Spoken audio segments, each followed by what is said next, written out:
مولانا تقی عثمانی صاحب نے جو 7 ستمبر کو مینار پاکستان گولڈ جوبلی کانفرنس میں بیان کیا ہے، ایک سادے الفاظ میں لوگوں کو نبی پاک صلی اللہ علیہ وسلم کی ختم نبوت اور آپ علیہ السلام قیامت تک کے لیے نبی ہیں اس بات کو سمجھایا ہے، اور آپ اس ویڈیو کے اندر ان کا بیان دیکھیں گے اور سنیں گے تو آپ اپنی رائے دے دیں کہ ان کا بیان کیسے لگا، آپ کو سمجھ آئی؟ سب للناس جمیعاً کے اندر داخل، لہذا سرکار دو عالم صلی اللہ علیہ وسلم کی رسالت اور نبوت وہ قیامت تک آنے والے تمام انسانوں کے لیے ہے، تمام انسانوں کے لیے آپ رسول ہیں، اور کوئی شخص جو سرکار دو عالم صلی اللہ علیہ وسلم کے بعد آئے اس کے نبی ہونے کا کوئی دعویٰ کسی طرح بھی قابل قبول نہیں، اور اس کو کبھی بھی اسلام کے دائرے میں برداشت نہیں کیا گیا۔ آج اللہ تعالیٰ کے فضل و کرم سے علماء کرام نے، داعیان اسلام نے روز روشن کی طرح یہ بات واضح اور مبرہن کر دی کہ جو شخص بھی رسول کریم صلی اللہ علیہ وسلم کے بعد نبوت کا دعوے دار ہو کسی بھی معنی میں، چاہے وہ ذلی کا ہے، بروزی کا ہے، عکس کا ہے، کچھ شریعت اصطلاح استعمال کرے، آپ کے بعد کوئی نبی نہیں آ سکتا، نہیں آ سکتا، نہیں آ سکتا، اور اگر اس کا کوئی دعویٰ کرے تو وہ غیر مسلم ہے، وہ کافر ہے، اس کو دار اسلام میں کسی طرح بھی برداشت نہیں کیا جا سکتا۔ آج اللہ تعالیٰ کے فضل و کرم سے علماء کرام کی جد و جہد کے نتیجے میں پاکستان میں اس حقیقت کو آئینی طور پر تسلیم کر لیا گیا، اور اللہ تبارک و تعالیٰ نے پاکستان کو یہ خصوصیت عطا فرمائی کہ اس میں ختم نبوت کا عقیدہ اس کے دستور اساسی کے اندر موجود ہے۔ لیکن یہ لوگ جو مرزا غلام احمد قادیانی کو نبی یا مسیح موعود یا مہدی قرار دینے والے لوگ ہیں، وہ ساری دنیا میں یہ پروپیگنڈا کرتے ہیں کہ پاکستان میں ہم سے ظلم کیا گیا، ہم مظلوم ہیں، ہمیں دائرہ اسلام سے خارج کر دیا گیا، حالانکہ خود ان کا کرنا یہ ہے کہ ہم نے ان کو اسلام سے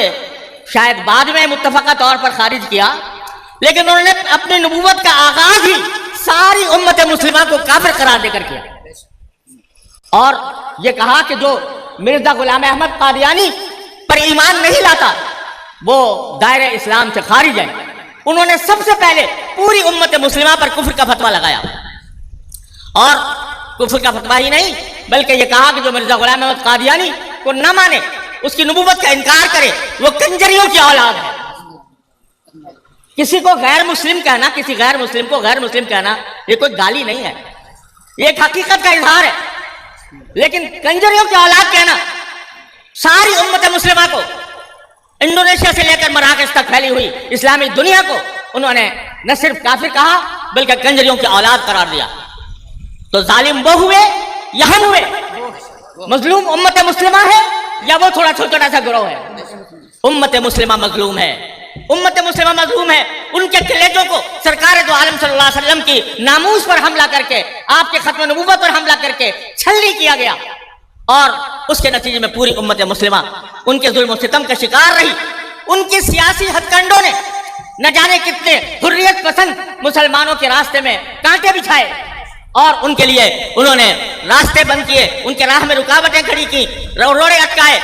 تو ظلم در حقیقت اس شخص نے کیا جس نے سب سے پہلے یہ کہا کہ میں محمد رسول اللہ صلی اللہ علیہ وسلم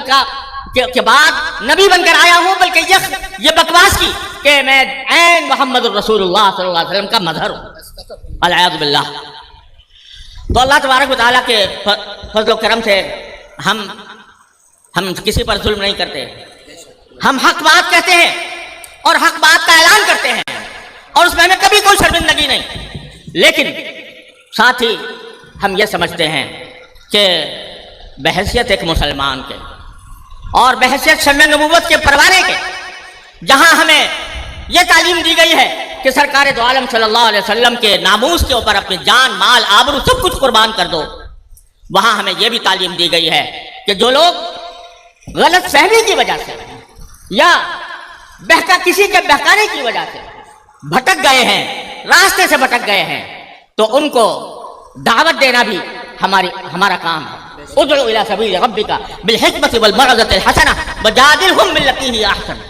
اللہ تعالیٰ فرماتے ہیں کہ اپنے رب کے راستے کی طرف لوگوں کو دعوت دو نصیحت کے ذریعے اور اچھی نصیحت کے ذریعے اور حکمت کے ذریعے، اور جب جدال کا وقت آئے تو جادلہم باللتی ہی احسن، ان کو احسن طریقے سے ان کے ساتھ مناظرہ کرو یا مباحثہ کرو یا جدال کرو۔ لہذا میں یہ گزارش کرتا ہوں کہ اس میں کوئی شک نہیں کہ جو لوگ اپنے آپ غیر مسلم ہونے کے باوجود اپنے آپ کو مسلمان قرار دیتے ہیں اور لوگوں کو دھوکہ دیتے ہیں، ان کی مصنوعات کا اگر بائیکاٹ پاکستان کے اندر یہ کرنا چاہیے۔ لیکن ساتھ ساتھ ہمارا یہ بھی فرض ہے کہ اگر آپ کسی کو دیکھیں کہ وہ ان کے جال میں پھنس رہا ہے اور ان کے پھیلائے ہوئے فتنے کے اندر مبتلا ہو رہا ہے، تو بحیثیت ایک مسلمان کے ہمارا فرض ہے کہ ہم اس کو محبت سے، پیار سے اور حکمت کے ساتھ اور موعظہ حسنہ کے ساتھ اس کو اسلام کی طرف واپس لانے کی دعوت دیں اور اسلام کی طرف واپس لائیں اور ان کو در حقیقت صحیح معنی میں مسلمان بنائیں۔ تو میں اس عظیم اجتماع کے اندر جمع ہونے والوں سے یہ اپیل کرتا ہوں کہ جب کبھی آپ کو موقع ملے اور کسی ایسے شخص کا آپ کا مقابلہ ہو یا ایسے شخص کے ساتھ آپ ایسے شخص کو پائیں جو غلط فہمی کی وجہ سے اس راستے پر پڑ گیا ہے، اس کو دعوت دیں اسلام کی، صحیح اسلام کی، اور اس کے لیے الحمدللہ علماء کرام نے اتنا بڑا لٹریچر فراہم کر دیا ہے کہ اس کے بعد کسی مزید دلیل کی ضرورت نہیں رہتی۔ جب قومی اسمبلی میں یہ معاملہ زیر بحث تھا تو اس وقت علماء کرام نے متفقہ طور پر ان کے تمام اعتراضات کا، تمام دلائل کا مدلل جواب دیا، اور اس سے پہلے بھی بے شمار سینکڑوں کتابیں اس موضوع پر لکھی گئی ہیں۔ ایک مسلمان کو ان سب سے باخبر ہونا چاہیے۔ میں دیکھتا ہوں کہ بہت سے مرزائی وہ چاہے ان کے علماء میں داخل نہ ہوں، لیکن وہ اپنے مذہب کی اتنی معلومات رکھتے ہیں کہ اگر کبھی کسی مسلمان سے واسطہ پیش آ جائے تو وہ اس کو دھوکہ دے کر، جدل سے کام لے کر اس کو غیر مسلم بنانے کی کوشش کرتے ہیں۔ تو ہم میں سے ہر ایک کو بھی اس کام کے لیے بھی تیار رہنا چاہیے کہ اللہ تبارک و تعالیٰ اگر موقع عطا فرمائے تو ہم ان کو اسلام کی طرف دعوت دیں۔ اور دوسری بات یہ ہے کہ آج الحمدللہ پاکستان میں تو آئینی طور پر یہ حقیقت تسلیم کر لی گئی، اگرچہ بہت سے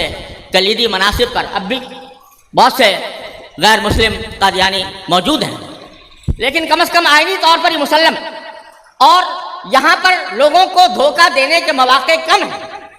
لیکن جب میں کبھی یورپ کا سفر پر جاتا ہوں، وہاں میں دیکھتا ہوں کہ جرمنی میں، اٹلی میں، فرانس میں، برطانیہ میں اور یورپ کے دوسرے ملکوں میں، اور اسی طرح نیوزی لینڈ اور آسٹریلیا میں اور فجی آئلینڈ میں ان کے تبلیغی مراکز قائم ہیں، اور وہاں ان کی دعوت و تبلیغ کا سلسلہ جاری ہے۔ ہمارا یہ فریضہ ہے کہ ان لوگوں کو جو ان کے دجل و فریب کا شکار ہوتے ہیں اور ان سے متاثر ہو کر العیاذ باللہ وہ اسلام کی غلط تعبیر کو حق سمجھتے ہیں، ان تک اپنے ختم نبوت کا پیغام ان کی زبان میں پہنچائیں، ان کے اسلوب میں پہنچائیں، اور ان کے اوپر یہ واضح کریں کہ یہ در حقیقت اسلام نہیں ہے، یہ نبی کریم سرور عالم صلی اللہ علیہ وسلم کے ساتھ غداری ہے۔ اس بات کا ان کو فہم عطا کریں، ان کو سمجھ عطا کریں، اس کا ایسا ہم لٹریچر تیار کریں، ایسے ہم داعی تیار کریں کہ جو ان علاقوں میں جا کر ان کی زبان میں ان کی تردید کریں اور لوگوں کو کا ایمان خطرے میں پڑنے سے بچائیں۔